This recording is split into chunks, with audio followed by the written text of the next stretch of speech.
Briefly, for those of our neighbors that are watching, just give a little brief history. So in November of 18, Gainesville voters passed a referendum that a review of the city's charter should be conducted every 10 years, beginning in 2019. The city commission appointed 11 voting members and 2 non-voting alternates. We are diverse in age, race, ethnicity, and gender, reflecting the diversity of our community. The first meeting was held in May of 2019, and since then we've met monthly. With our review complete, the CRC is putting forward 9 recommendations. We had 10, but we got rid of one last meeting for review and feedback.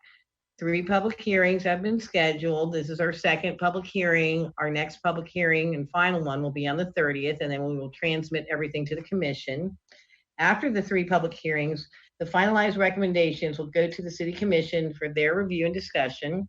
And at that time, they will decide whether to remove items or move them forward to the November ballot.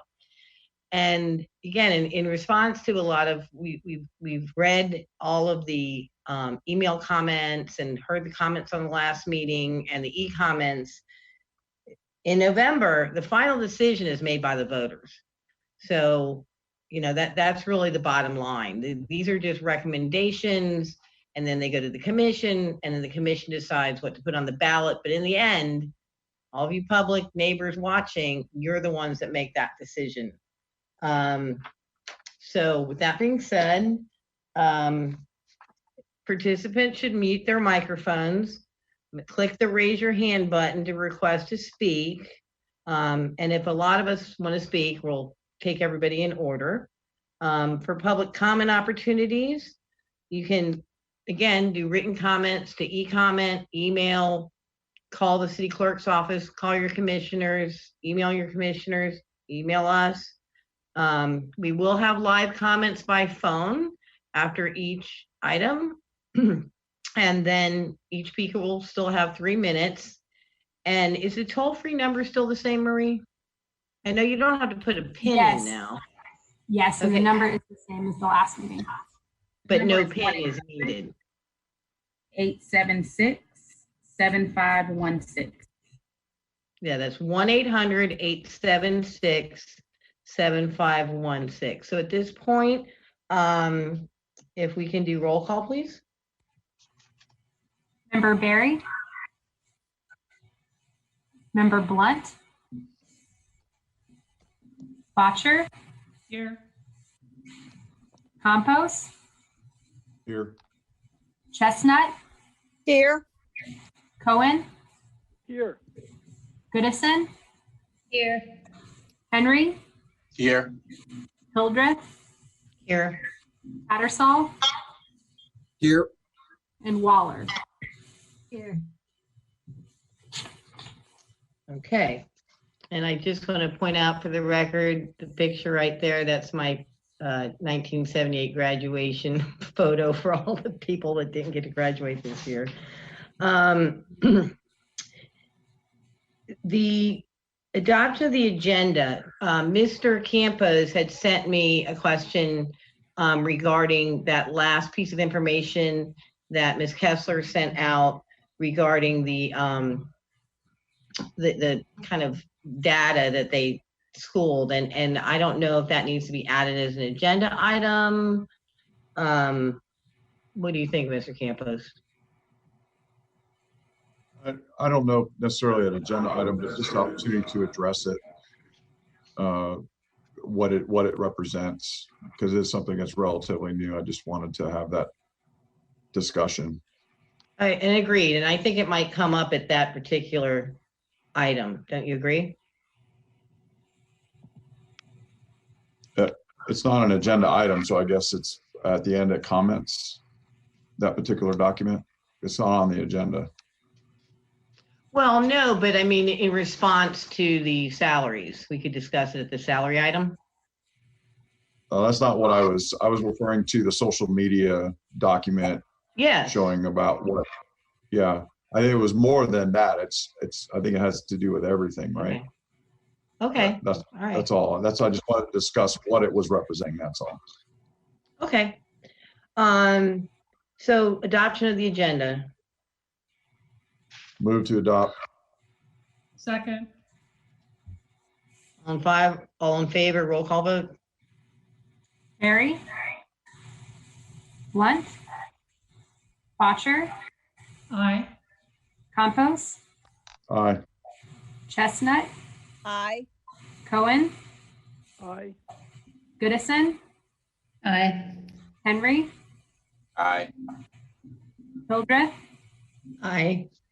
Tattersall, Aye. and Waller. Aye.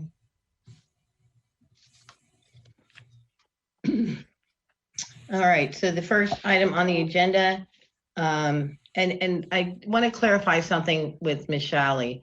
So at the last meeting, we discussed the fact that this is our second meeting, and if anything needs to be, even though we're not going to vote finally on till the next meeting, if we have anything we want to remove or any changes that need to be made, it's my understanding that Nicole needs that, like after this meeting to prepare for our next meeting because we're really under a tight deadline. Am I correct, Nicole? Yes, that's correct. So if you all do want any revisions, this meeting would be the meeting to make those because my staff and the clerk's staff will be scrambling tomorrow to get everything finalized so that your agenda for next week can be released by 5 p.m. tomorrow. So that's a really tight deadline. And then, as you pointed out, yes, your meeting next week is your very last meeting. So you'll want to see the final language before you so that you all will at the next meeting have to take a vote on which of your proposed amendments that you are forwarding and delivering to the City Commission. And that vote has to be taken by at least 6 members. So regardless of how many are present for a quorum, at least 6 of you have to vote affirmatively to move these proposals forward to the commission. Now, if for whatever reason, we want to vote on something tonight, we certainly can, correct? Yes, in terms of, you have to hold the 3 public hearings on each item, but certainly anything that you want to withdraw or anything that you want to amend, you could take those votes. Okay, but we withdrew one at the last meeting. That's correct. Yeah, anytime along the way you can withdraw because that means you don't want it to move forward to the next public hearing. Correct. Yep. And all right, let's just move along. So we have, first item is 191050, the proposed charter amendment to require appointment of a city attorney. All right, Madam Chair, I think we need a motion to adopt the agenda Oh, I'm sorry, didn't do. or to approve the minutes. I'm sorry. I apologize. So moved. Thank you. Second. All in favor? Aye. Aye. Aye. Aye. Aye. Aye. Okay, I saw an aye from all of the members. Thanks. Okay, sorry. So the next first business discussion item is 191050, proposed charter amendment to require appointment of a city attorney. And if you like, Chair, I can again share my screen with the PowerPoint, and I tried to condense it a little this week, so more information is on one slide. So Okay, great, thank you. Just a second. Okay, here's the first, and I put both the title, the ballot question, and the language on the one slide.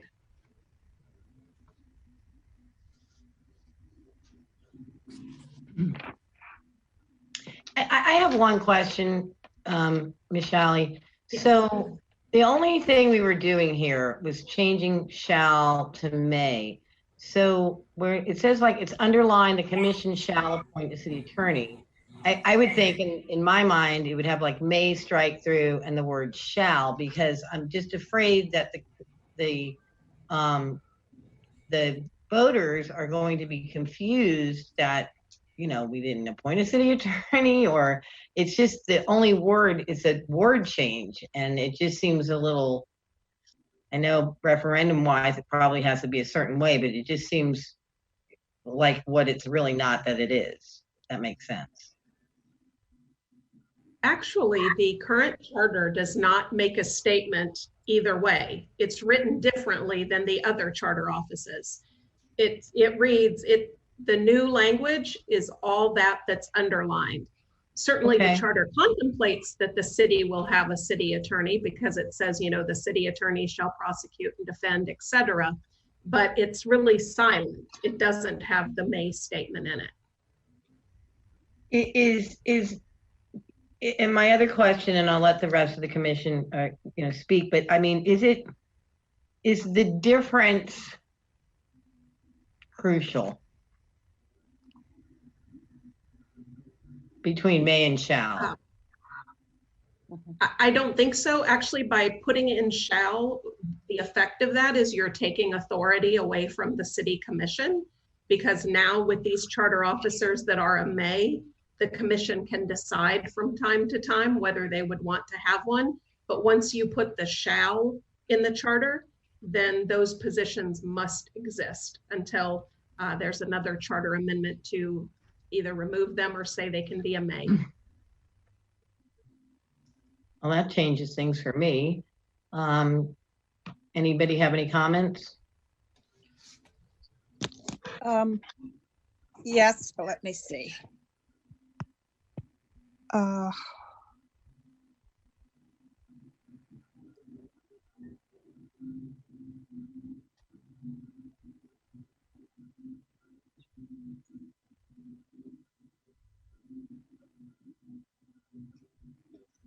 And before anybody else comments, my thing again too is that, we don't want a really ballot heavy thing that if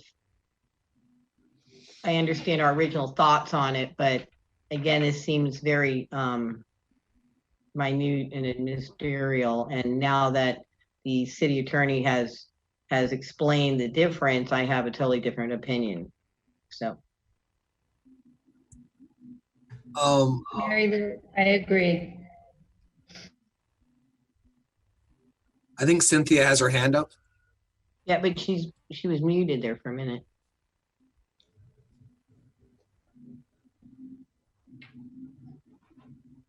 Cynthia?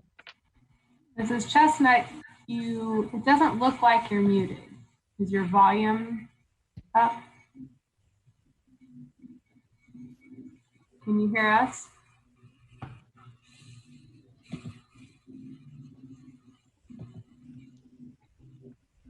I think she lost connection, but now it's coming back. Okay, now I'm on, I think. Yes. Hey, we can hear you. Okay, good. Thank you. I agree with the chair. I don't think that the shall is necessary, and perhaps we don't need to make this so stringent. I would prefer to have it remain as may. Is that a motion? That's a motion. I'll second it. Any other any comment by the other commissioners or public comment? Yeah, I just, so if we're going down this path, does this mean for the other ones, we're going to leave them as is also, just kind of so we don't, labor through each one of these, that we've got some others after this. Right. The only other change I would say, if it doesn't matter whether it's may or shall, I mean, obviously shall means the commission has to have that charter office. The other one is, as the city attorney said, that, if the commission decides, hey, you know what, we really don't need a city attorney as a charter, then, then they have that power to do that.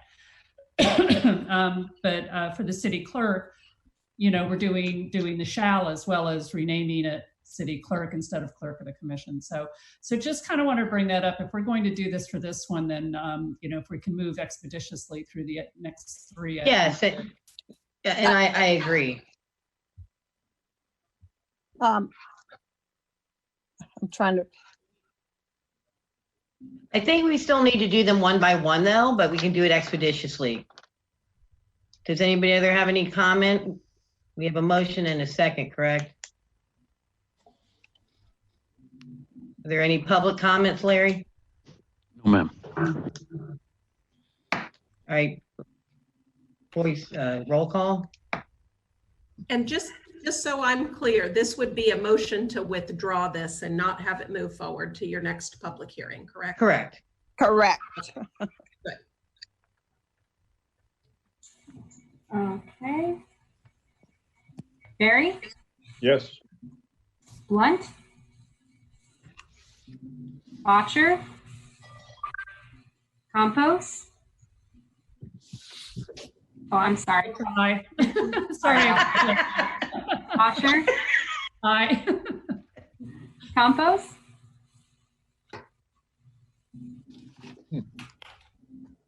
Aye. Chestnut, Aye. Cohen, Aye. Goodison, Aye. Henry, Aye. Hildreth, Aye. Tattersall, Aye. Waller. Aye. All righty then. Next is, next item is 191051, proposed charter amendment to retitle the clerk of the commission to city clerk and to require appointment of a city clerk. And again, the background of this is Ms. Gainey has requested that instead of saying clerk of the commission, she's city clerk. And that's what all of us city clerks are referred to as, and it is proper. I would suggest, if I may, that we just remove the whole shall rather than may part and just ask them to change the clerk of commission to city clerk. I don't think that's objectionable.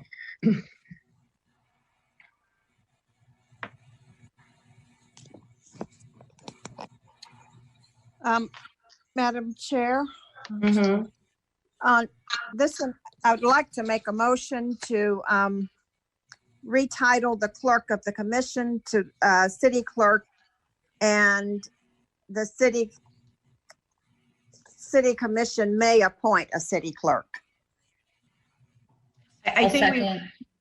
okay, I think that May's already in there, so if the first part of the motion is probably the only one we need, is that correct, Ms. Shalley? Well, it says shall, it says require appointment of a city clerk. Oh, I see, yeah.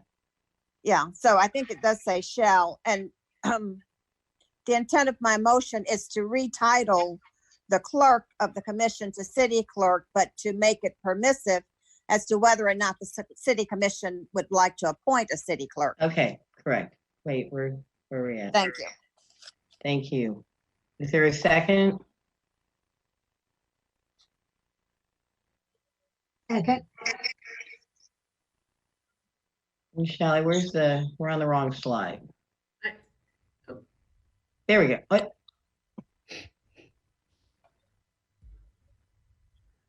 Mrs. Waller, did you make the second? This is Maria. Yes. Thank you. And I see that Inspector Campos has his hand raised. Mr. Campos?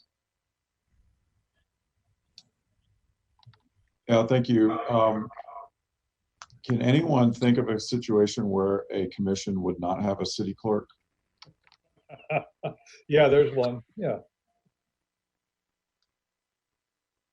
How do we What get- situation would that be?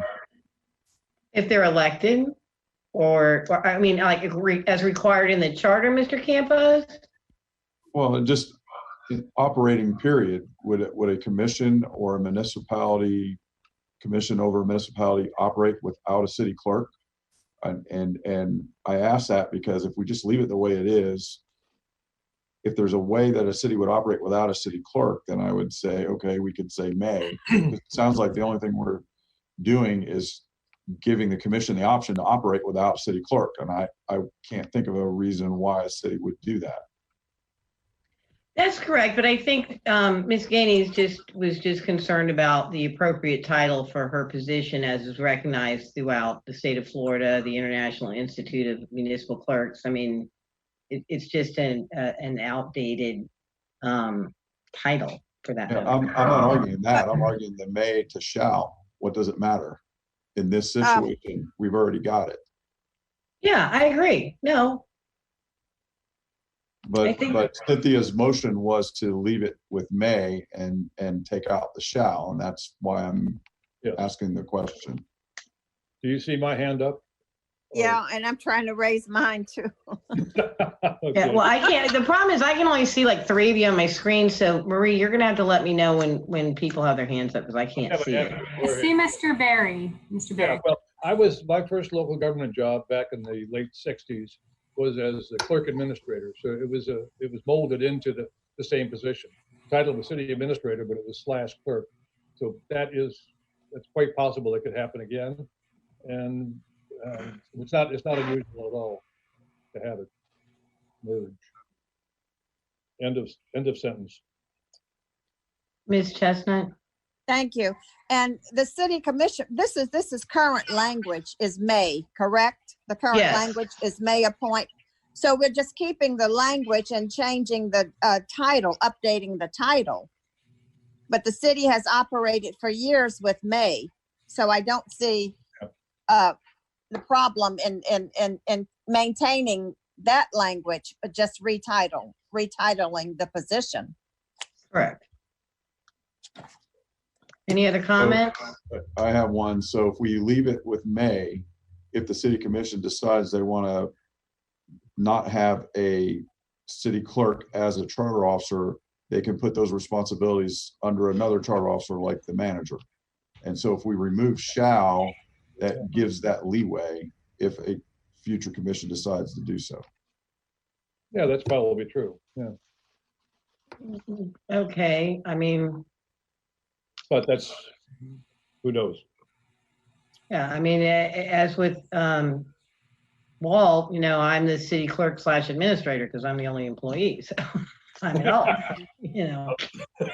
I just, Mr. Campos, I really, again, in my city clerk experience, I just don't see that they wouldn't.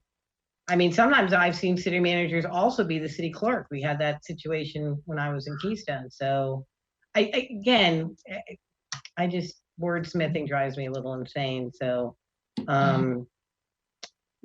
anybody else have any other further comments? Thank you, Susan. I'm just having a sidebar here. I can see myself. Is your wife bringing you another solo cup? No. Larry, is there any public comment? No, Madam Chair. There's no further comments. Roll call. Barry, Aye. Blount, Botcher, Aye. Campos, Aye. Chestnut, Aye. Cohen,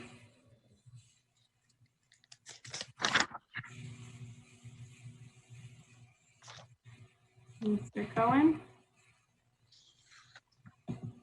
Aye. Aye, did you hear me? Yes, sir. Aye. I think he voted 3 times. Good. Voter fraud. Henry,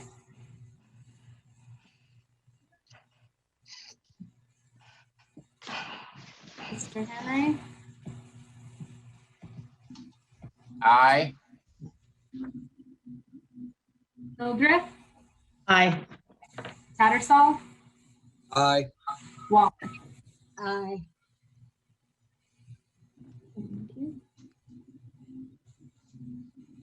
All right, thank you. And your point was well taken, Inspector Campos. I didn't know you were an inspector. Anyway, next item is 191052, proposed charter amendment to require appointment of city internal auditor. Again, same situation. I think we can expedite this. Agree. So moved. Second. Any other conversation? Larry, do we have anybody? No, Madam Chair. It's a quiet night. In that case, I'll roll call. Barry, Aye. Blount, Botcher, Aye. Campos, Aye. Chestnut, Aye. Cohen, Aye. Goodison, Aye. Henry, Aye. Hildreth, Aye. Tattersall, Aye. Waller. Aye.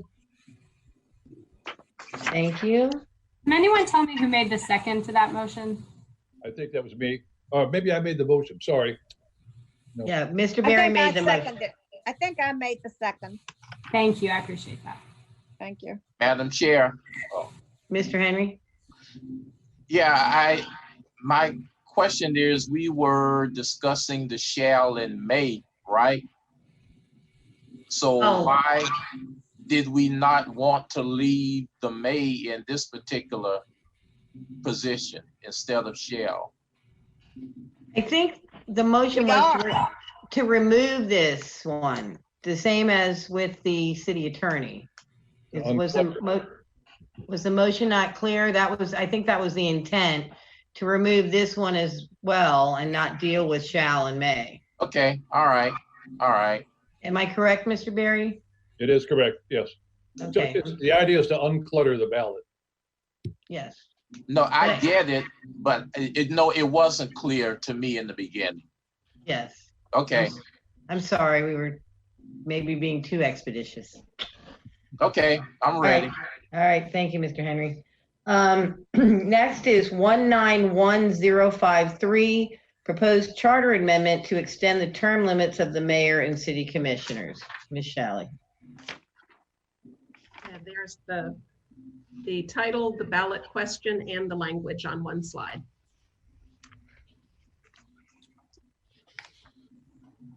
I'd like to make a motion to remove this from the ballot. Second. You have 2 Discussion? seconds. You Yes, have 2 ma'am. seconds. Discussion? It seemed like a good idea at the time, but maybe not necessary now. I agree, Mr. Barry. Agreed. Agreed. I'm glad everybody agreed with my original position on this, but thank you. I'm still We all opposed. need a little time for wisdom. Well, and I think too, there were some of us that were, no term limits, and some that were don't change them because we just changed, there was Right. a lot of conversation and thought in this. But again, with I know for me, in retrospect, like you said. Motion detected at the front door. Huh? What? Anyway, any other comments? Larry, do we have anybody online? No, ma'am. We spent a year on all this stuff and we're just changing our mind. Roll call. Barry, Aye. Blount, Botcher, Aye. Campos, Aye. Chestnut, Aye. Cohen, Aye. Goodison, Aye. Henry, Aye. Hildreth, Aye. Tattersall, Aye. Waller. I reluctantly. I'll put reluctantly after mine too, but that's just personal sentiment. I do, I think I don't want anybody watching at home to, think that, we just, we took almost a year going over and over and discussing and listening to others' viewpoints and, and it took us, quite a while, on some of these items to get to where we needed to be. But, again, it's a year later and information and consensus building and again, this current situation we're in, it just kind of puts things in a different perspective. So I just want to say, again, all of our board members were, we would spend, an hour talking about this one particular item. And so I just don't want people to look at us now and say like, oh, they're just like, no, that's not the case. Anyway, that's my speech. So next, 191054, proposed charter amendment to delete the charter office of the general manager for utilities, thus transferring, administrative authority over to the city's utility system to the city manager. Thank you, Chair. This is the ballot title and the question, which states to eliminate the position of general manager for utilities from being a charter officer and transfer the administrative authority over the utility system to the city manager. Madam Chair, my hand is up. Yes, ma'am. Ms. Cynthia. Okay, thank you. I move to remove this item from the ballot. I'll second that. Discussion? Yeah, I'll go ahead and jump in here. I think if for no other reason, because we're looking at ballot clutter, but I think the main reason that I've done a 180 on this is of the different things we've put forward, when you look at the public comments that we've gotten, probably over the last few weeks, a lot of very thoughtful people, both citizens, and I think you've noticed that in the emails that we've gotten that a couple of them have been former GRU employees, are not just opposed to it, they're strongly opposed to it. And so that caused me to kind of really look at what we were doing, ask those questions, why are we doing this? And realize that this is not a briar patch I think we want to crawl into, particularly this November. And so that's why I support pulling this from our recommended amendments for the ballot. Others? I can't see hands, so Marie, you'll have to help me. Mrs. Waller has her hand raised. Ms. Waller? I'm like Ms. Botcher. I was initially quite in favor of this.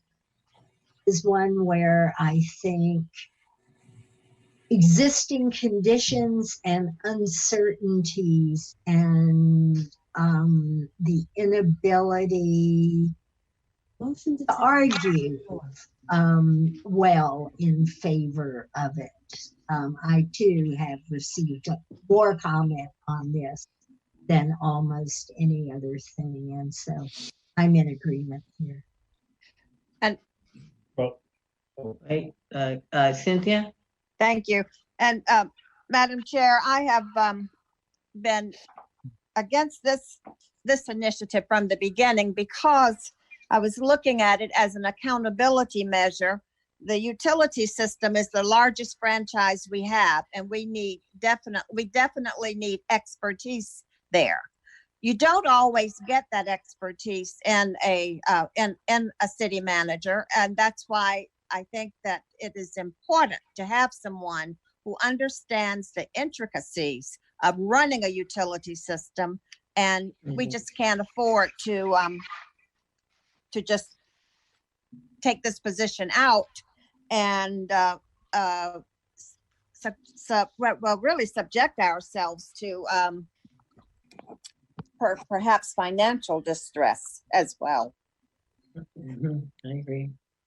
Members Campos and Barry have their hands raised. Mr. Campos? Thank you. I've said it before and I'll say it again. My position on this had nothing to do with the individual that's in the position currently. It does have to do with folks, maybe the direction of those folks in the past, and it has to do with how this city is going to grow and be successful. There's always been a divide between the utility and general government. Maybe it was a failure on previous commissions of giving clear direction of where the city is going to go and how the utility can be used to put the city in that direction. you know, there's a lot of different ways a city can be successful. If you look at all the cities that are successful around the state, all of their assets are used for a common goal. And I don't always think that that's the case with our utility. And so I want it to be clear that if this city is going to continue to succeed, it needs to have a common mission and a common goal. I've heard from commissioners, now especially since we have 7 of them, that there's difficulty sometimes managing the charter officers when it comes to these types of topics. I'm not exactly sure if it's a leadership issue or if it's just because of the way things exist. The city manager does not counterbalance the general manager utilities. They have very few things that overlap. The transfer is something they both have a say in or and how things will work. But like Mr. Bolarski has said, and a lot of things that he's written, there's a lot of things that the city manager doesn't have anything to do with the utility, and a lot to say the other way around. We can definitely find somebody who's competent enough and skilled enough and to run our utility without being a charter officer. And I heard it clear from members of the commission that we have too many charter officers, and it's a management issue. So I understand where we're going with this and probably how this vote is going to go. But my position on this is trying to find a way that our city can continue to grow, and I'll emphasize grow. There's different ways you can grow, but we definitely have to grow, and we're constantly pitting ourselves against the county with stuff, and we've got to get over this somehow. And there has to be bold moves to try and get us to move in that direction, and that's always been my position with this particular charter office. And I'm done. Thank you. Members Barry, Tattersall, and Botcher have their hands raised. Mr. Barry, and then Mr. Tattersall, and then Ms. Botcher. My position hasn't changed either. I think this would have been a good move, and I encourage us to continue to think about forwarding it to the city commission for discussion at that level.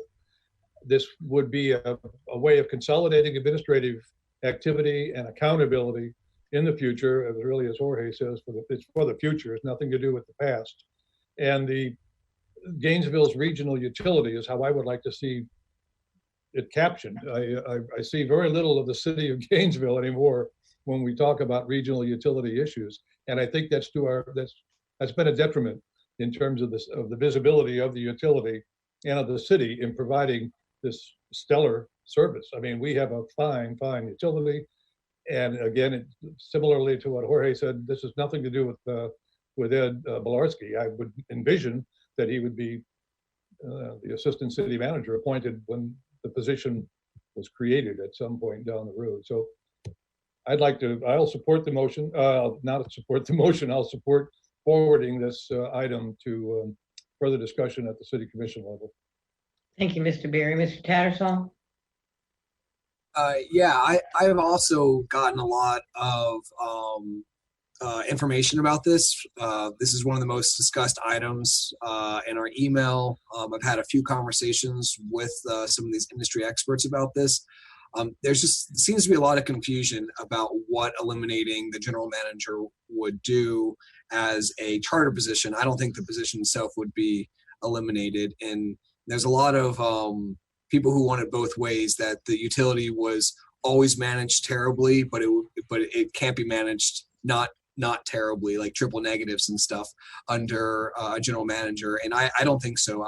Just to echo what has already been said, I do support moving this forward. I think that getting rid of some of the duplicitous resources that are allocated here, and also getting rid of this divide between general government and GRU, you know, the beautiful signs when I run by every time that say owned by the people or owned by the people it serves, you know, for GRU. And I think that's really needs to be highlighted more. And again, nothing against Mr. Bolarski. I think he's been a very good general manager, and my hope would be that he would stay on. But I will be supporting moving this forward to the city commission. Madam Chair, Ms. Botcher? then Mr. Henry, and also I understand there are 2 callers waiting on the line for public comment.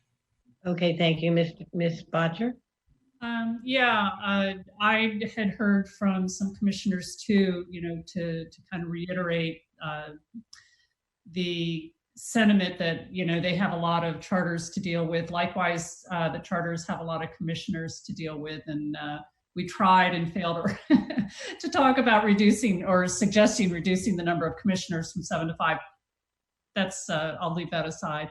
One of the things that I thought when I was kind of in the process of doing my 180 on this was, if the city commission, or at least a majority of the city commission, feels that they have too many charters to deal with, they have it within their own power to, if this does not get moved forward, if the vote is that we remove this, that they can put something on the ballot. It doesn't have to be the November ballot. It could be the next March ballot, to do exactly what we kind of propose to do here, if they feel strongly enough about this.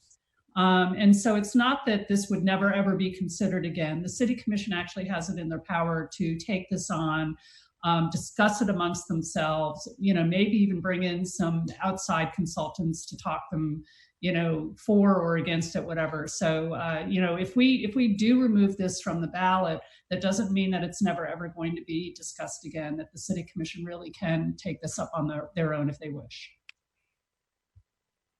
Thank you, Susan. Who's next? Mr. Henry, is it? Mr. Henry. Yes, it is. And I do support the motion on the floor to remove this. But what I would like to say is, number one, if the city commission feels that there is a conflict or a gap does exist in the interaction of the city manager and the general manager of GRU, it is under their purview to recognize where that divide is and to do something about it. I don't believe that this is the solution for them to move in that direction, bringing the general manager under the authority of the city manager. As has been stated, GRU is our greatest asset, and I don't really think this is about Bolarski at all. He just happens to be the general manager at this time. To me, I firmly believe it's our city commission or our governing body not fully understanding where to take GRU from here. And that's my belief. And so instead of putting this on the ballot, city commission needs to do a lot of soul searching as to the direction, number one, of GRU as well as the city of Gainesville.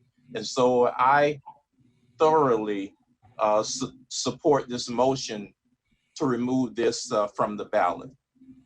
Thank you, Mr. Henry. Anybody who's next besides the callers? I don't see any hands raised. Larry? Yes, ma'am. We will first go to Miss Evelyn Fox, who is standing by. Miss Fox, if you can hear us, please go ahead. Yes, good evening. Thank you all for doing an excellent job, but I do not support you putting this on the ballot. I think it should be left up to the city commissioners. I don't think we need to go this route at this time. So I'm hoping that you all will not remove the general manager as a charter officer. Thank you, Ms. Fox. Next. Actually, that's our only caller at the moment. We'll check back if there are any more. Okay, well, if I might go last, in talking to people and reading the emails and, looking into things more closely, because this is a huge decision. One of the things that Ms. Johnson had sent in and that struck me was that and I know from my time in municipal government is that the planning horizon of the general government and the utility tends to be significantly different. Due to capital intensive nature of utility operations, almost everything that the utility thinks about today takes 3 or 5 or 10 more years to come to fruition. And you know, I mean, I know you all have read these things, but I also, from this Miss Nancy Darren, she said, and I'm all about these types of strategic plans, energy policy, and unified plans, and you know, forces the city manager and the utility manager and the city commission and the UAB to be more aligned. And you know, we all know what it said, but it just, I've done a 182 on this as well. And again, that's my position. Does anybody have anything else before we take a vote? Madam Chair? Goodison. Yeah, I just wanted to give my comments as well. I'm pretty torn on this. I in terms of my philosophy as to why I supported moving this forward, was really in line with Inspector Campos, what he articulated about the management issues. And I also agree with Member Tattersall. I think there's a lot of confusion about what this will do. However, we have received tons of public comment on this, and very thoughtful and considerate comment. And so I haven't done a 180, maybe I've done more of a 90, but I'm willing to yield. I really would want to hear what the commission, city commission would have to say about this. But I also, you know, I'm hearing it from the public, you know, I get it, I hear it. And so I'm on the fence, but I would yield on this. Anybody else before we vote? Miss Marie, roll call. Mary? So let's make sure we understand. We are voting, the motion is to remove this. Okay. I still vote no. Blount? Botcher? I vote aye to remove it. Campos? Nay. Chestnut? Yes. Cohen? No. Goodison? Aye. Henry? Aye. Hildreth? Aye. Tattersall? No. Waller? Sorry, can you say that again? No. No. Thank you. So that's a tie vote, is that correct? No, that passes 6-4. No, sorry. I thought we had a jump ball there for a minute. All right. And you know, it's been hard, but I think that I just want to say one thing is that, you know, when Ms. Botcher, you know, I think there are people bigger and brighter and smarter than me in these types of it's a huge thing, and especially with having 40% of GRU customers not living in the city limits, and not to beat the dead horse, but there is a lot that a lot of food that went into my brain over this. So anyway, next one is 191055, proposed charter amendment to increase salaries for members of the city commission.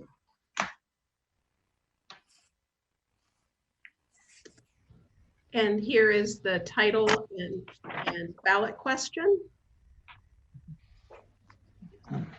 Ms. Goodison, can you take for a second, please? And then here is the text of the amendment that would handle the first provision, the salary of the mayor; the second, each other member of the commission. C would provide for an annual increase of each year, and actually adjusting it over, bringing them to the salaries desired by the year 2025. Oops, I don't know why this clicks too far. Then D specifies how the salaries would be paid. And then E would specify that if this is current language from the city code that sets commission salaries, that if certain city employees do not receive an increase, then commissioners do not receive an increase that year. And that's it. Comments? Inspector Campos has his hand raised. Mr. Campos? So the last one where it says, if employees don't get an increase, then the commission doesn't get an increase. And so one of the things that's dependent upon this, especially when you're dealing with unions, is if the union goes to impasse for some reason or something like that, it's going to hold up the commissioners' raises, and it may not be, it may not be for reasons. I'm sure the union would have their reasons for going to impasse, but it may not be because they're being offered a raise. It may be another condition of employment that they're not willing to budge on. So I'm not sure. Just having a discussion, if that's what your intention is at the end of this. I just want to point that out. Just to clarify, these are employees in the city's professional pay plan. So those are what we now call MAPS employees. They're not the unionized employees. So if the commission, basically, I think, as I said, this is taken directly from the current city code. And I think the idea behind it was that if the commission voted not to give those employees pay raises, then the commission would not get paid raises. Thank you for that clarification, because that definitely clears it. You don't have to keep this in what you move forward if that's not your desire. Mr. Berry and Mr. Tattersall. Yeah, I'd like to move that we remove this from the number of the list of items that we send forward to the city commission. Second. Comments? Mr. Tattersall has his hand raised. Mr. Tattersall? Yeah, I definitely think that we need to address the salary issue. I'm not sure exactly how to do it, and we're kind of in a big time crunch right now. We spent a year looking at this, and we landed on something similar to this, and then legal said what we are allowed to actually do, which is this. And it's not perfect, but I don't think anyone should be getting rich being a public servant, city commissioner. I don't think anyone should be making a ton of money doing this, but everything that we've enumerated and we talked about over and over again here still applies. And I understand we're in a crisis right now, but this is a charter that will be living for, I mean, it can change, it can change, but the next charter commission isn't going to meet for 10 years. And I think that we should definitely address salaries now so that we can have the people in our elected commission, not just from certain demographics, not just from certain classes of people. We need people that, not just people that are independently wealthy and that can afford to be city commissioner. We need working class people, and we do that by making the salary a livable salary, not what it is now. Because I've approached people to run for office, many people to run for office, and they say they can't do it, they can't afford it. I mean, we have people trying to run for state office right now that can't afford it, and they would be great legislators, but they can't afford it. Only the independently wealthy can afford to legislate. So I really encourage us to keep this in here. Anybody else, Marie? Yeah, raise my hand up. Goodison, Mrs. Goodison has her hand raised, and Ms. Waller, and Cohen. Thank you, Madam Chair. I know this is, I think Member Tattersall gave a good background on this, and I know this is not a popular item for the public, but I still strongly support it. For the same reasons that Member Tattersall just articulated, and also what I said last time. I really think this is an issue about representation, and I think the COVID situation, it certainly put us in a financial crunch that we did not expect when we initially proposed this, but it still doesn't change the fact that in my mind, this situation is exposing deep vulnerabilities and inequities in our society that are set by policymakers. And so if we want to have good policy, we need to allow people that can't typically afford to run for office a fair wage so that they can be on the commission and start reversing some of these inequitable policies. So I still support this moving forward. Who's next? Marie, I'm sorry. Next, Waller, and then Cohen. You folks all know how I feel about this. And this is one where if public comment matters, everything has been overwhelmingly negative. And I too agree that the city commission and the mayor should have a raise. The current ones do an excellent job. I understand the arguments about accessibility perfectly, but we are never going to be able to sell this now. And yes, it's 10 years, but maybe you folks are more sanguine than I am. I'm not seeing the economy recover within the next year or two. And I would really, I would encourage all of you to think which of your favorite babies would have to be sacrificed in order to come up with the money to do this if we had 3 or 4 fiscally lean years. I'm very concerned about that. Thank you. Who's next, Marie? Owen, then Henry. I echo what Crystal said. I don't want to see the city commission a rich man's job. That's a dangerous precedent. Currently, we have a crisis. As we know from last meeting, I asked a question of the manager. With this particular amendment in mind, how is the city doing financially? And he gave the answer. The city is not dramatically affected because our basis is property tax, which are fairly stable. Now, it is tough times, and yet our charter is to consider what we want for 10 years from now, not 6 months from now. There is a question of the viability on the ballot. We don't know what things will look like in November, yet we're not putting immediate large raises. It's a slow process of increasing pay to make the commission accessible to all citizens. And the idea that we don't want a diverse city commission should only be for people who have a good savings account is a very dangerous precedent for me in the way gains billions look at democracy. And I would urge us to go ahead with this. The commission may turn it down, the voters may turn it down, but at this point, our job is not to look at what the popular voice is saying. Our job is to look at what we want for the next 10 years. And for the next 10 years, strongly in favor of this. Thank you. Thank you, Mr. Cohen. Who's next, Marie? Next we had, I'm sorry, one moment. Henry? Yes. Mr. Henry.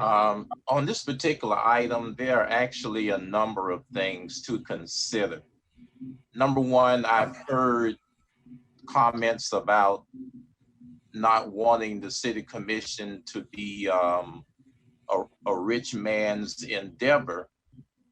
But really, when you look at the makeup of our commission now, I don't think that we have rich people serving. We really have a very diverse city commission serving us at this point, as we have had in the past. Secondly,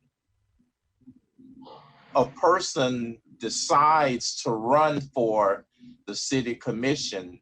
And in making that decision, hopefully they have looked into it and they understand what the salary is for that particular position, which then gives them the information to make an informed decision about running to fill that seat.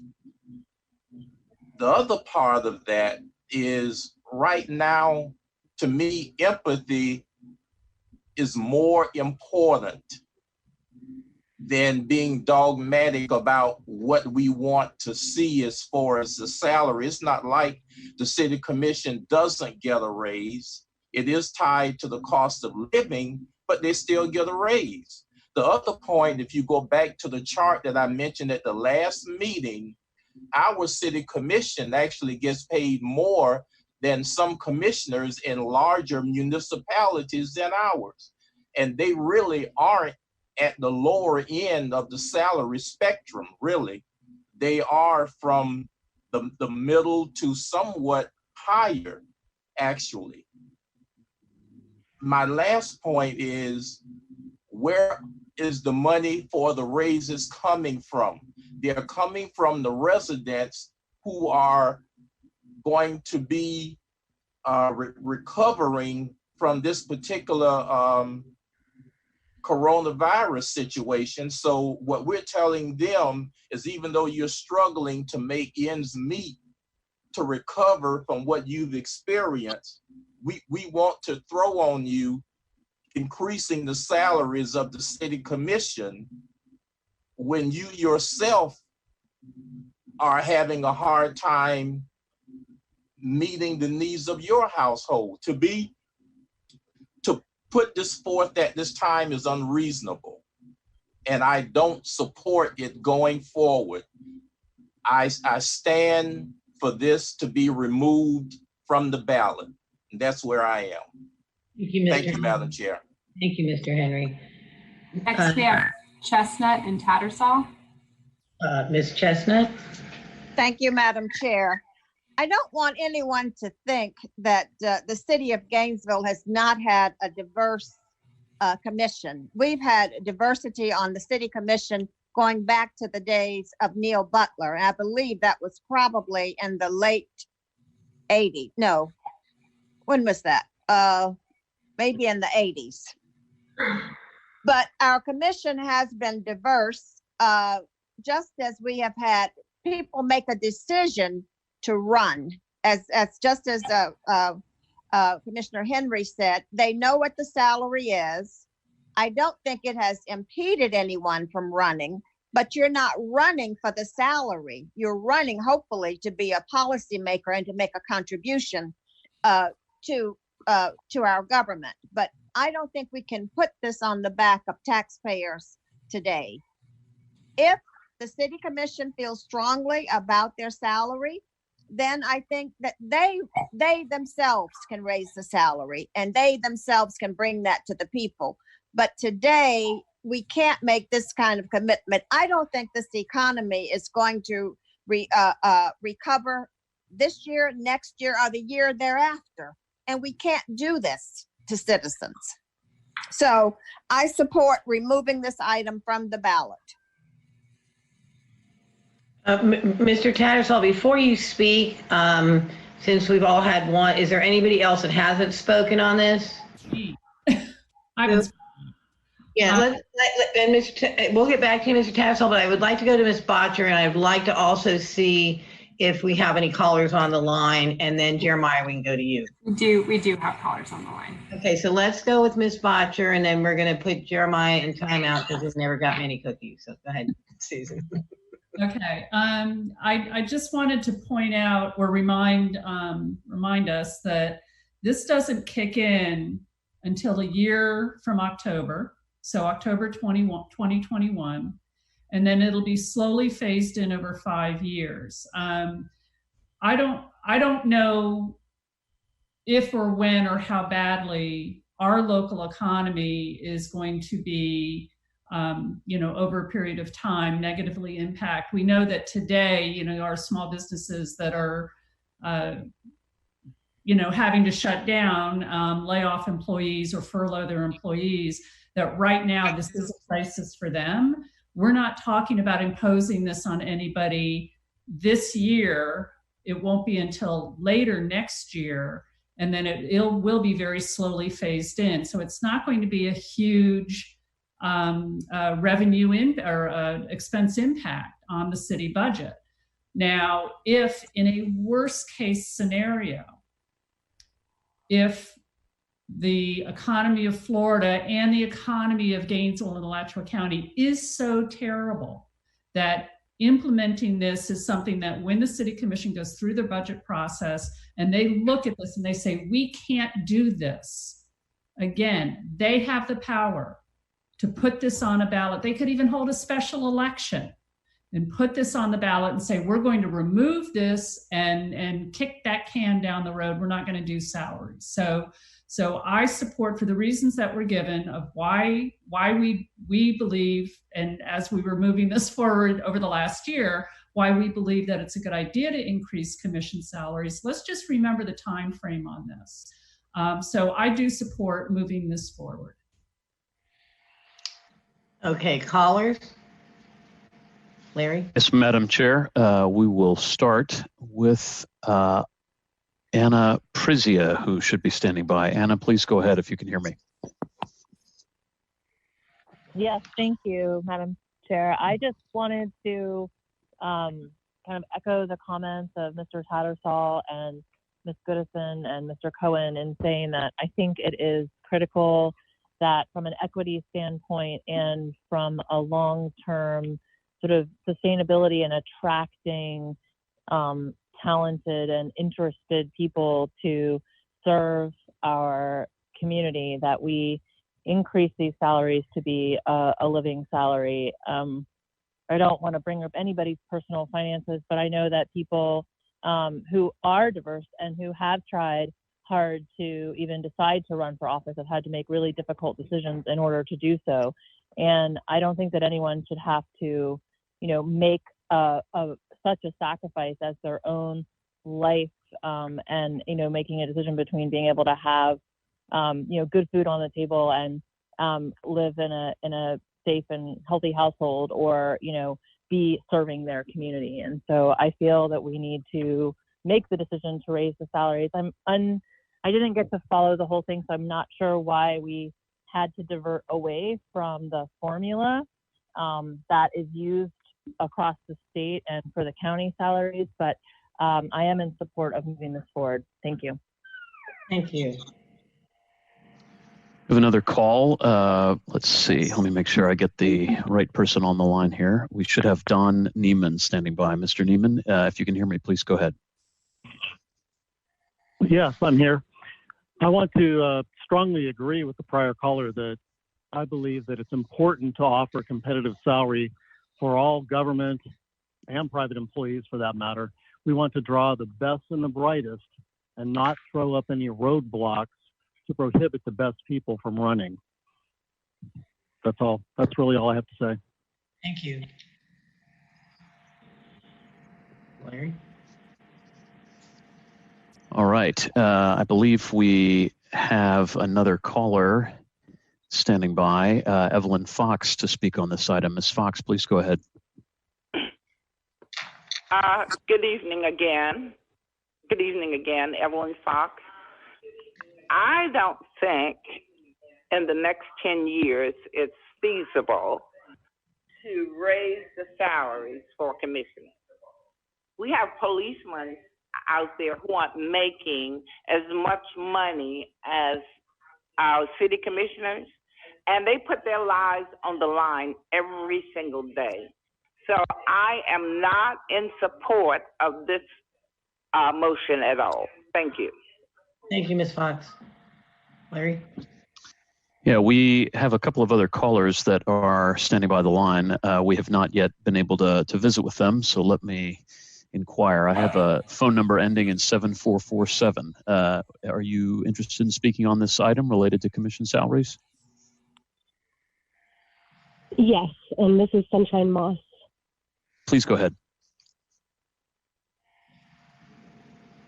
Yes, I am calling to support the motion to increase commissioner salaries.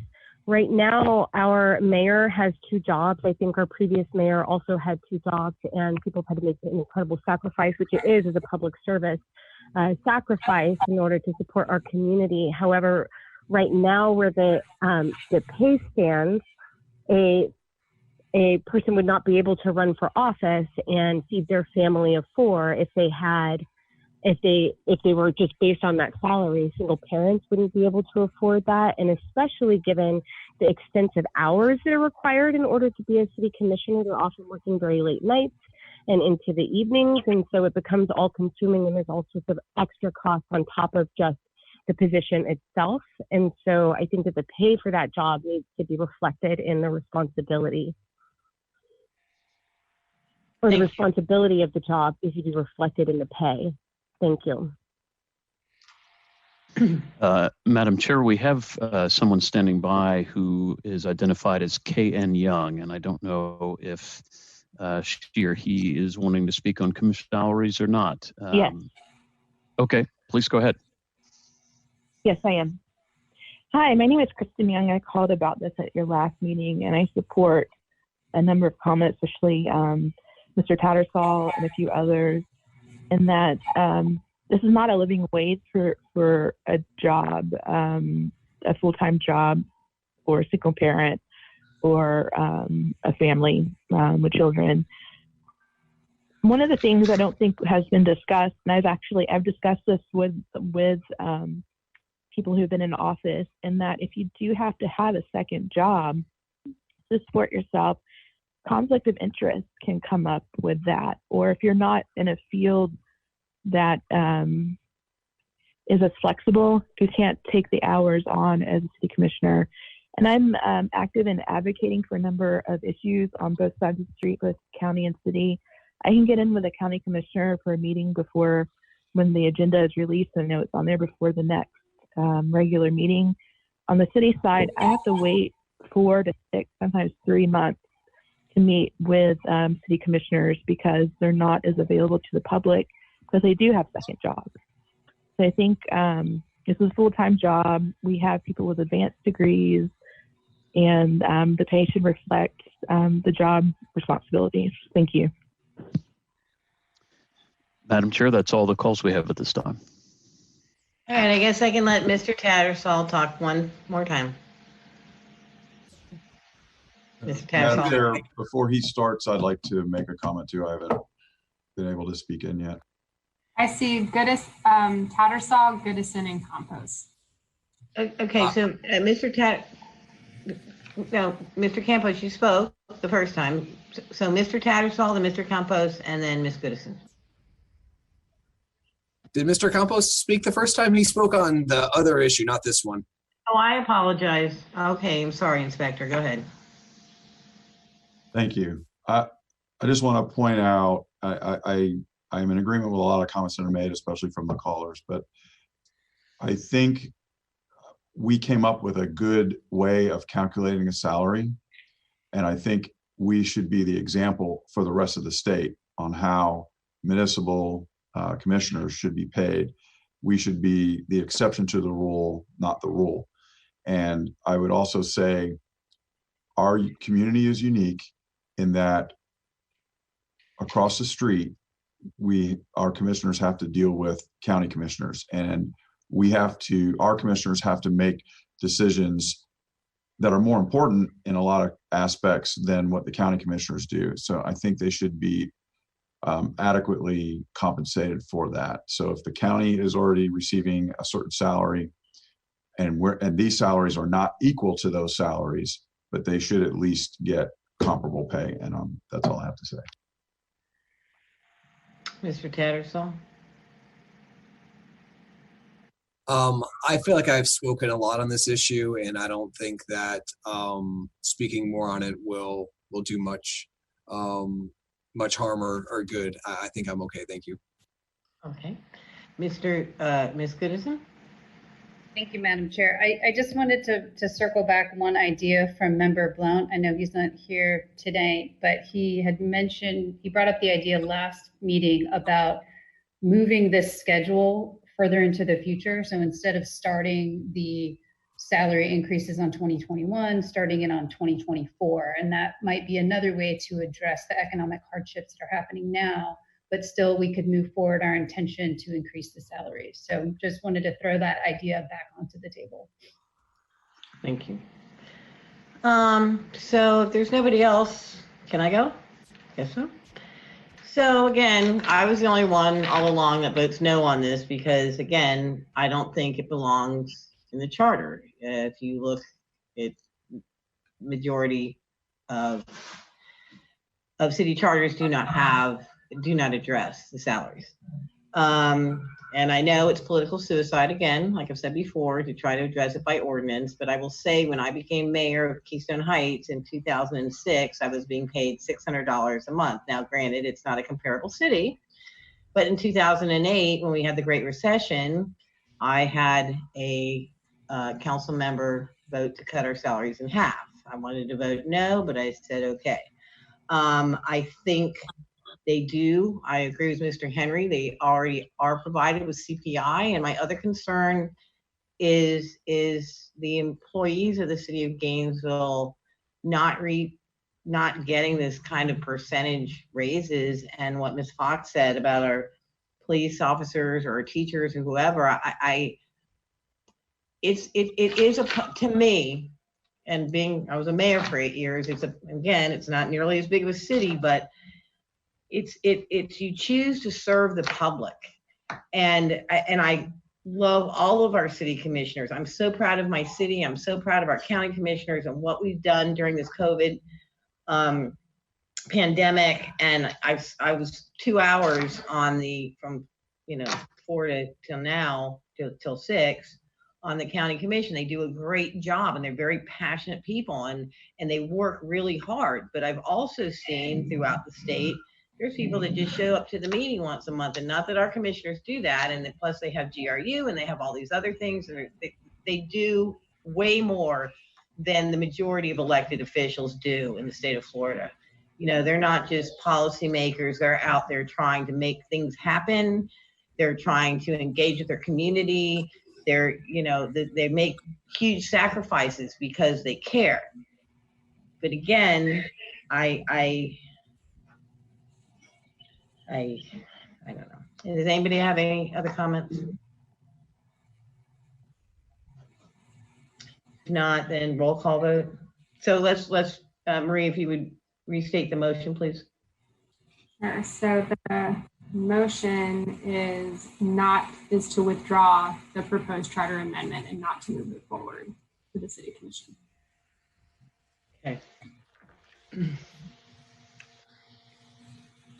All right. Barry? Aye. Blunt? Botcher? Nay. Nay? Nay. Thank you. Campos? Nay. Chestnut? Aye. Cohen? Nay. Goodison? Nay. Henry? Aye. Hildreth? Aye. Tattersall? Nay. Waller? Aye. So that's that vote is 5-5. So it goes forward. Or does it fail? No. Motion fails. It fails. Moving forward.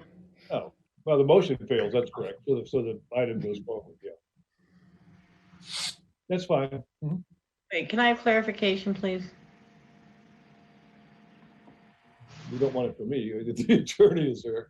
Mrs. Shalley, can you provide us with clarification?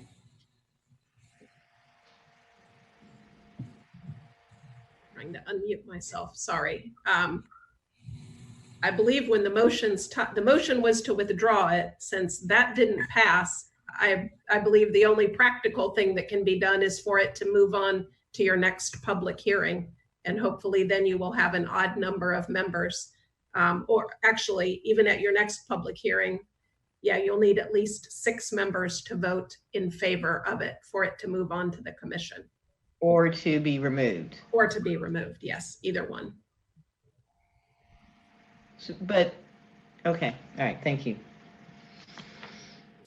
Okay, moving along.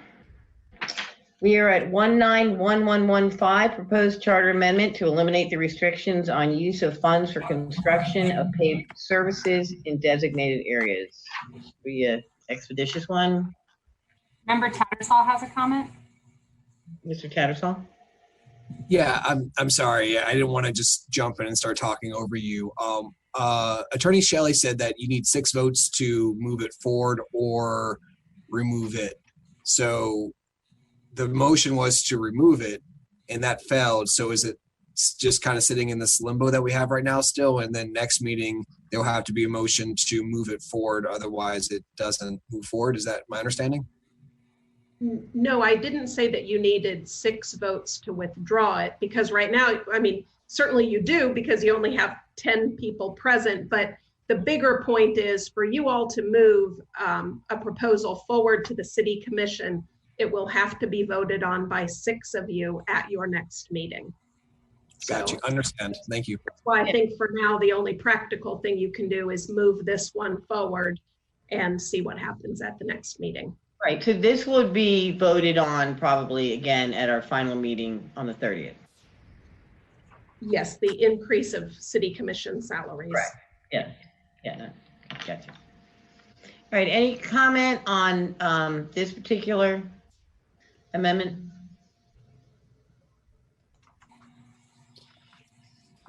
If we do nothing, it just simply moves forward. Is that correct? That's correct. Okay. Do we have any?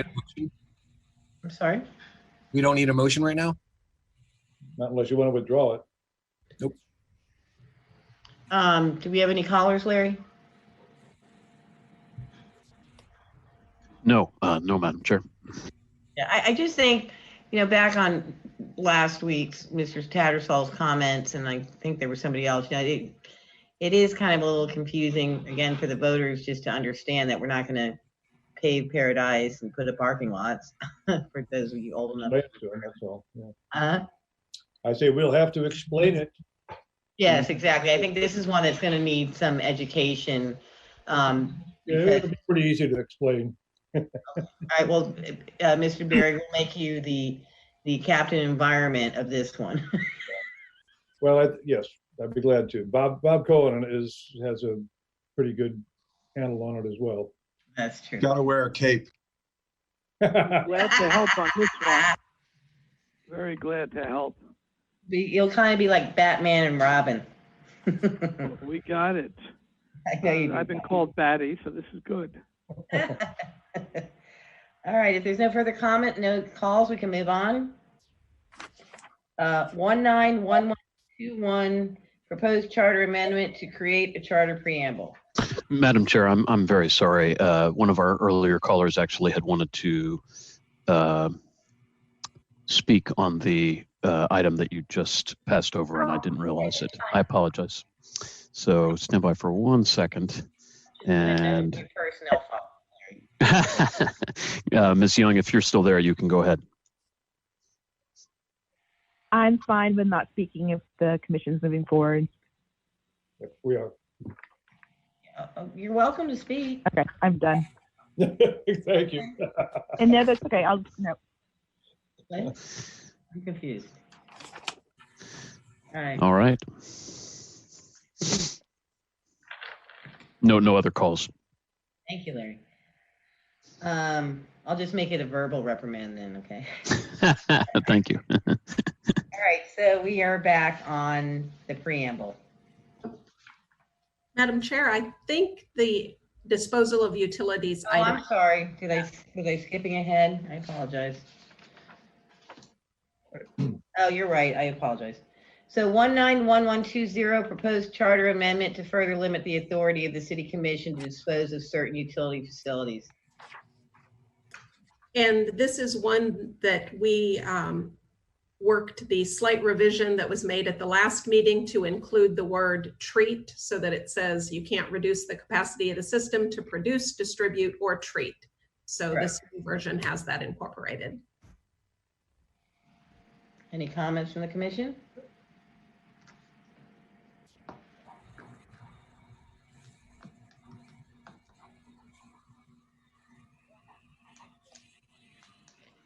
Larry, any comments from the public? No, Madam Chair. Last call for comments, or we'll just continue on. Okay. 191121, proposed charter amendment to create a charter preamble. And thank you, Madam Chair. In this one, we did, per the direction of the Charter Review Commission, we worked with the chair and we took out, there were a couple of offending words from the prior version. They were weak words, according to Member Blount. They were seek and foster. And so we worked with the chair to make them more affirmative statements that we increase citizen participation and promote equal opportunity. So those two weaker words are removed. And I just want to add that seek was not in my original preamble, Michelle. I pulled my other one out, and she did shorten it, because if you look at, I had the different colored, action, intent, whatever, and she did just shorten that, which is good, because it was a little long, just to saying hereby affirm, right, Michelle? Yes. Instead of all like we the people and do all these things. So yeah, so seek got taken out, and promote instead of foster. But again, wordsmithing drives me a little insane, but anybody have any comment?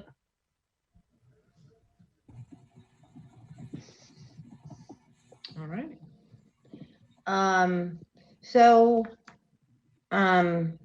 Madam Chair, I had my hand. I can't see. Maria. Sorry, I was muted. That's Member Henry. Hi, Mr. Henry. Anyway, the wording does the have to be in there when you talk about promote equal opportunity of the broad cultural diversity? Can it just be opportunity of broad cultural diversity of the city? You want the to change this, the to be changed to of? No, it doesn't, in my opinion, it really doesn't have to be there. Just say equal opportunity of broad cultural diversity. Okay, I can't see the whole screen because of everybody's, hang on a second. I would propose maybe the word and instead of, and broad cultural diversity. And when they say we increase citizen participation and promote equal opportunity of broad cultural diversity, and just strike the. That's what I'm saying. Yeah. Okay, now I just can't see that part of the screen, Mr. Henry, so okay. I mean, again, fine with me. Is that a motion, Mr. Henry? Yeah. Yeah, I move to strike the. Second. Well, no, really. Are we going to have discussion? Strike her, not me. No, I'm serious about it. When you read it, to me it reads better, and it also defines more specifically the goal, and that's all I'm just saying. Oh, it's fine, Sherwin. I support your motion. Anybody else? Larry, any calls? No, ma'am. All right, roll call to the motion. Well, we didn't get a second, did we? So the motion is Mrs. Chestnut. Oh, I'm sorry. You're right. So the motion is to switch, cross through the and add and in front of broad cultural diversity. No. No? Just strike the. Just strike the. That's all I'm asking. Oh, okay. I thought and was all right, but it did make a difference. Yeah. Okay. All right. Does everybody understand the motion? I think so. Okay. Roll call. Barry. Aye. Blunt. Botcher. Campos. Aye. Chestnut, Aye. Cohen, Aye. Goodison, Aye. Henry, Aye. Hildreth, Aye. Tattersall, Aye. Waller. Aye. All right, so we do have a little time. Mr. Campos, did you want to, have some discussion at this point, or? Yeah, just real quickly, the document that Marie sent us all from Zen City, I just wanted to point out, it's a new service that the city is using to kind of get a sense on social media about how different topics are being discussed within our geographic area. But I want to point out too, it's just a tool. 2, it's limited to certain social media platforms, and something to take a look at, but it's definitely not an absolute. It's not a survey that's scientifically based or anything like that. It's just stuff that comes up. As an example, when I did a social media post about the police department supporting our healthcare workers, the thing went off the charts because it was popularity on stuff like that. And as we all know, when people are disgruntled about something, you're going to get more disgruntled comments than you are positive comments. So just keep that in mind when you look at that tool. That's all I wanted to point out. Is this kind of like those things I take on Facebook that tells me what color my aura is and stuff? Now that would be a scam. They're trying to get personal information from you. No, this actually has algorithms, as it was explained to me, that is based on geography in our area and picks the highest topics that are being discussed at that particular time. So we get a summary daily from this service to kind of give us a gauge of what's being discussed on social media. Oh, we're going to have to talk offline. I guess I'm on all the wrong sites, Inspector. Anybody else have anything for the good of the order? Chair, I have my virtual hand raised. If you don't mind, I would just like to go over what we're bringing forward to your final hearing, just so there's no confusion, and make sure that you all agree. So I will only read the ones that we will be bringing forward. All the rest were withdrawn. So the one that we'll bring forward is the city clerk item, but we're revising it to drop shall and leave the may that's existing, but we will retitle it to city clerk. We will bring forward the paved surfaces in the Hogtown Greenway as is, the disposal of utilities as is, the commission salaries as is, and then the charter preamble with the striking of the one word "the." So that's what will be on your final agenda next week. I agree. Does anybody have any other comments? Yeah, I have one. The clerk language, we didn't agree that, or didn't discuss letting that action be taken by the city commission? I mean, I don't recall. I guess I'm not remembering it correctly. No, it was just to make her, instead of clerk of the commission, be city clerk. Sure. No, I understand that.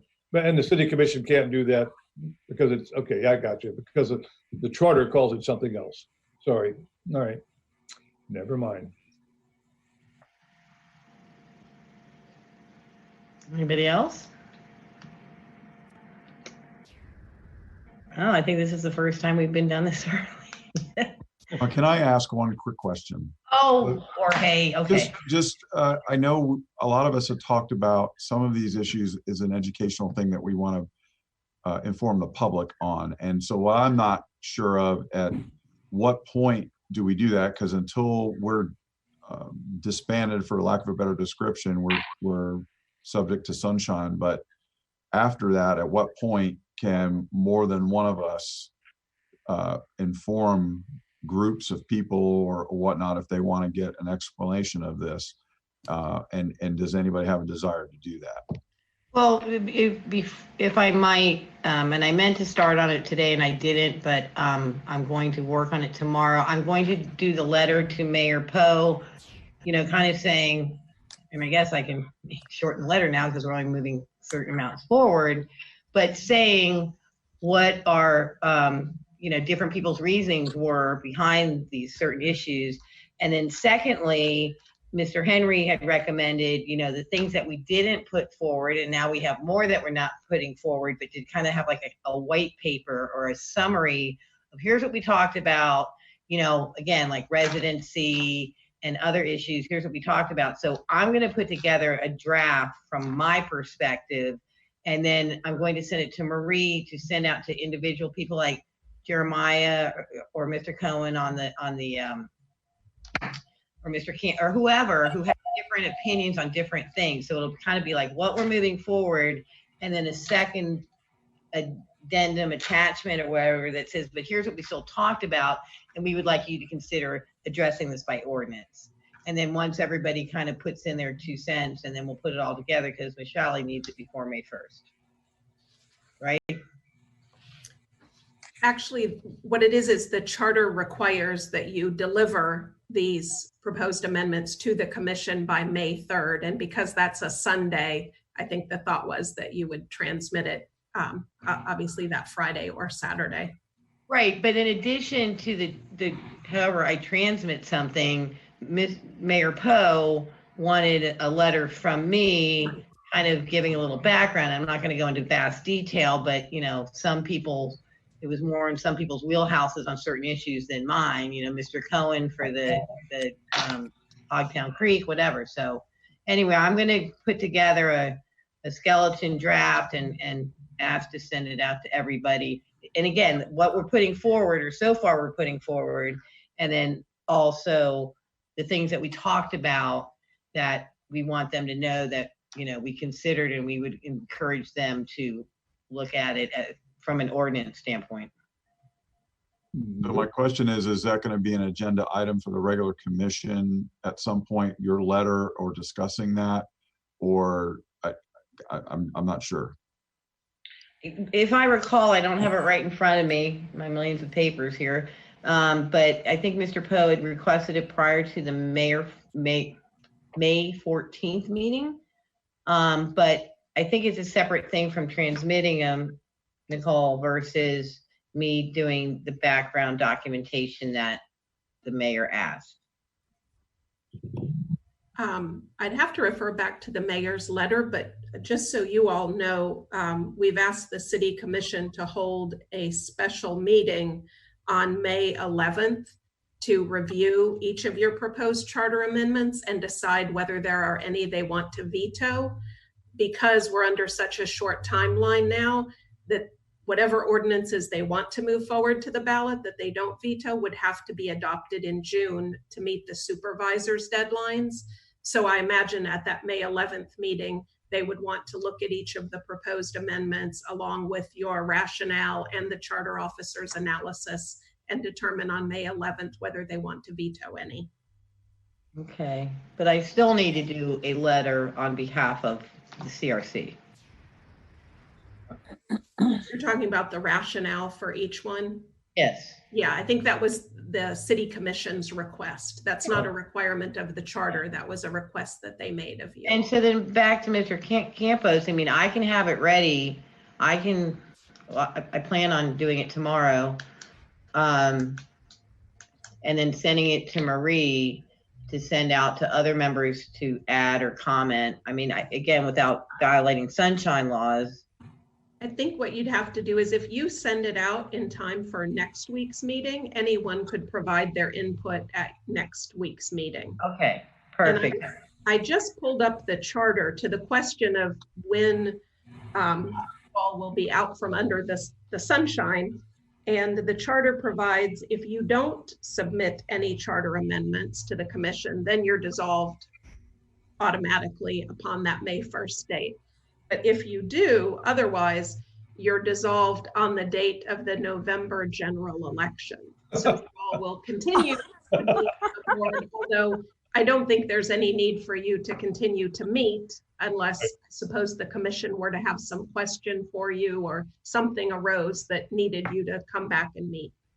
Now, at the May 11th meeting, will I need to participate in that, in the Zoom, if we're still doing Zoom at that point? I don't know. I mean, that would be a question I think you all should think about that and perhaps ask the commission. Mayor, Ms. Botcher? Yeah, two things. Going back to what Madam City Attorney said about us still being under sunshine until the November election. So if any one of us wants to say write articles or not articles, opinion pieces to the Gainesville Sun about anything moving forward, whether we write it in favor of or against, that's okay to do as long as we say we're speaking as an individual. We're not speaking on behalf of the CRC in any official capacity. Is that correct? What the sunshine law in essence prohibits is from you all having a discussion about something that may come before you as a matter of business. So and I knew that. I'm just kind of clarifying for our whole group, our whole commission, as well as any members of the public who might be hearing, because sometimes what happens under these similar kind of arrangements when you have these boards or whatever that are subject to sunshine, that when a member writes something in the Gainesville Sun, some people go, "Oh, you're violating sunshine," but we're not. Oh my God, I had a second point. Now I forget it. But anyway. Actually, thinking through it, hearing you say that and thinking through the charter, because you all will have taken your final vote, I don't know that there's any business that would come back before you. So. Right. Yeah, I mean, I guess as a body, if we were in an emergency meeting called together, if the city commission said, no, we need you to meet, to make a decision on something, maybe that's why we're not dissolved until November. But anyway, getting back to something that Madam Chair said, Mary Lou, that as far as that May 11th meeting, I think we as a body should be available for it, because if the city commission has any questions, I feel obligated to be there to answer in my best capacity, so I would kind of suggest that we all attend that meeting. Again, I'm assuming it's going to be a Zoom. So I wrote it on my calendars while you were talking. I put that on my calendar. It's like, okay, I'm whether it's an afternoon or an evening meeting, I'm going to make myself available so that I can be there, if for no other reason, at least to hear how it goes. Question. Mr. Barry's raising his hand. Yes, I have my hand. I would encourage you, Barry, when you write this letter to do, when I say short and sweet, please don't misunderstand.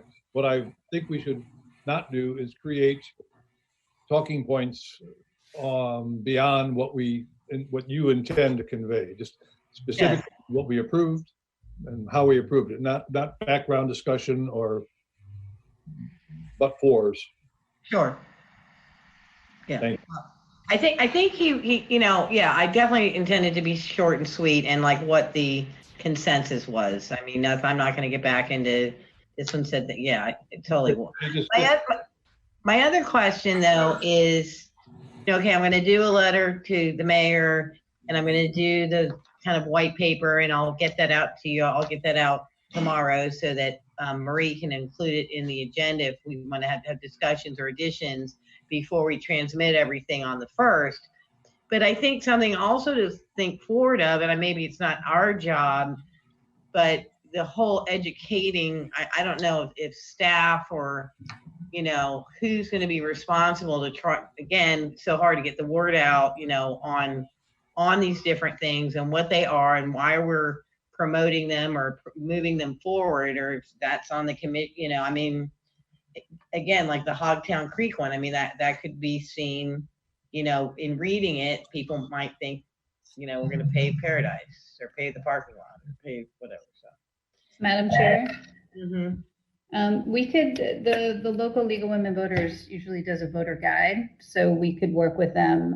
They usually put out, the pro and con, just try to explain the ballot questions in plain language. So we can. And Donna, I know Donna works a lot with the elderly. Senior centers. I just raised my hand to say what Crystal did. Okay.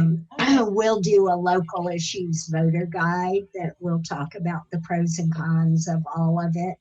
And the league speakers from the Speakers Bureau will also talk about that. But should we have one universal guide for all of us to take to our particular, organizations or? We could do that. I mean, the local issues committee of the league will make one for all the local issues on the ballot. Mm-hmm. But we could do our own, and that would be fine. Here are the talking points. In the past, what has happened, because this is a form of a city-initiated charter amendment, in the past, it's always been commission, the city-initiated have always come from vote of the commission, and they will in this case too, because once you all turn your proposals over, it then takes the commission to adopt the ordinances to put it on the ballot.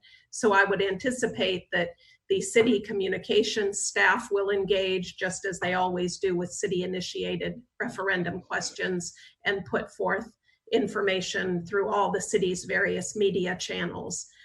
The city and you all would be one thing to consider in perhaps leaving it in the hands of the communications folks. There are some strict statutory limitations on how the city can present these, that we need to stick to the facts and to information only. There can't be any advocacy. So it might be best to leave it in the hands of the folks who are sort of trained to make sure that what's getting out there is purely factual and in no way advocacy. That's a good idea. I concur. Other groups, I do say other groups, like you've mentioned, League of Women Voters, others, they don't have those same statutory restrictions, so they can put out more of pros and cons and advocacy and that type of thing, but the city can't. Okay. Anybody else? Well, motion to adjourn, anybody? Move to adjourn. Second. All in favor? Aye. Aye. Aye. Thank you. Thank you. See you next week. Y'all have a nice Next week, weekend. guys. Great. All right. Thank you. Bye now.